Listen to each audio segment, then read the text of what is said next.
हरे राम राम राम हरे हरे। आप सभी का हमारे जय भक्ति कथा में स्वागत है। और आइए, आज की कथा है कैकेयी द्वारा वरों की प्राप्ति की कथा। उल्लासित महाराज दशरथ ने शीघ्रातिशीघ्र राजकार्यों को संपन्न किया और राम के राज तिलक का शुभ समाचार सुनाने के लिए अपनी सबसे प्रिय रानी कैकेयी के प्रसाद में पहुँचे। कैकेयी को अपने महल में न पाकर राजा दशरथ ने उसके विषय में एक दासी से पूछा। दासी से ज्ञात हुआ कि रुष्ट होकर महारानी कैकेयी कोप भवन में गई है।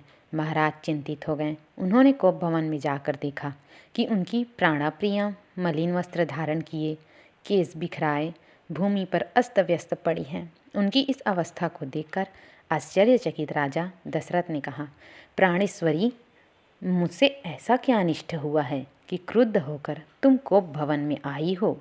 यदि तुम किसी बात से दुखी हो तो मुझे बताओ, मैं तुम्हारे कष्ट का निवारण अवश्य करूँगा।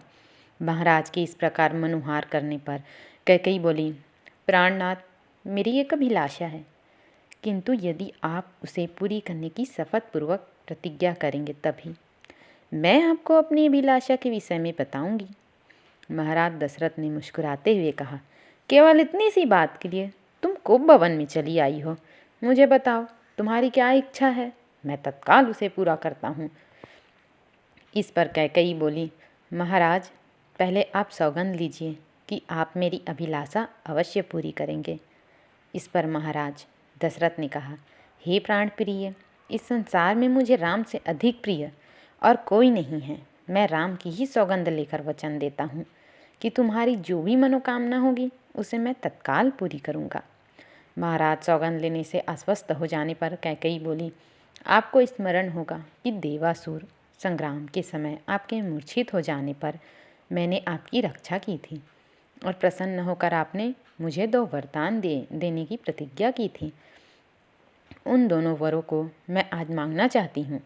पहला वरदान तो मुझे यह है कि आप राम के स्थान पर मेरे पुत्र भरत का राज तिलक करें, और दूसरा वरदान है कि राम को 14 वर्ष के लिए वनवास जाने की आज्ञा दें। मेरी इच्छा है कि आज ही राम वल्कल पहनकर वनवासियों की भांति वन के लिए प्रस्थान करें।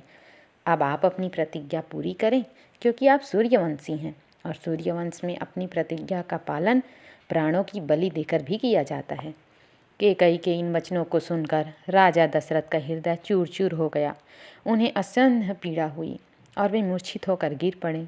कुछ काल बाद जब उनकी मूर्छा भंग हुई तो वे क्रोध होकर और वेदना से कांपते हुए बोले, रे कुलघातिनी, न जाने मुझसे ऐसा कौन सा अपराध हुआ है जिसका तूने इतना भयंकर प्रतिशोध लिया है। पतिते, नीच, राम तो तुझ पर कौशल्या से भी अधिक श्रद्धा रखता है, फिर भी तू उसका जीवन नष्ट करने के लिए कटिबद्ध हो गई है। प्रजा को अत्यंत प्रिय राम को बिना किसी अपराध के मैं भला कैसे निर्वासित कर सकता हूँ? तू अच्छी तरह से जानती है कि मैं अपने प्राण त्याग सकता हूँ, किंतु राम का वियोग नहीं कर सकता, नहीं सह सकता मैं उसका वियोग। मैं तो उससे विनती करता हूँ कि राम के वनवास के बदले तू कुछ और मांग ले। मैं तुझे हर चीज़ देने को तैयार हूँ। मैं तुझे विश्वास दिलाता हूँ कि मैं तेरी मांग अवश्य पूरा करूँगा। तू जो चाहेगी वो मैं तुझे दिलाऊँगा।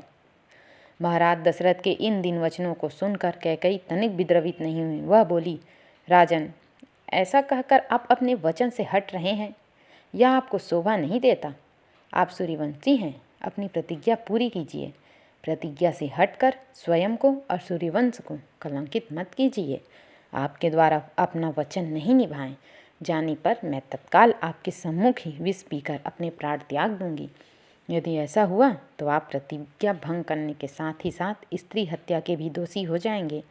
अतः उचित यही है कि आप अपनी प्रतिज्ञा पूरी करें। राजा दशरथ बारंबार मूर्छित होते रहे और मूर्छा समाप्त होने पर कातर भाव से कैकेयी को मनाने का प्रयत्न करते रहे। इस प्रकार पूरी रात बीत गई।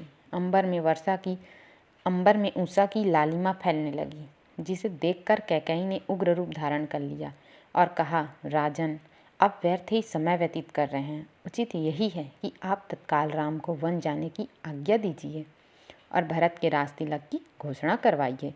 सूर्योदय हो जाने पर गुरु वशिष्ठ मंत्रियों के साथ राजा प्रसाद के द्वार पर पहुँचे और महामंत्री सुमंत को महाराज के पास जाकर अपने आगमन की सूचना देने के लिए कहा। कैकई एवं दशरथ के संवाद से अनजान सुमंत ने महाराज के पास जाकर कहा, हे राजाधिराज, रात्रि का समापन हो गया है और गुरु वशिष्ठ का आगमन भी हो चुका है। अतएव आप सैया त्याग कर गुरु वशिष्ठ के पास चलिए। सुमंत के इन वचनों को सुनकर महाराज दशरथ को पुनः असंख्य वेदना का अनुभव हुआ तथा वे फिर से मूर्छित हो गए।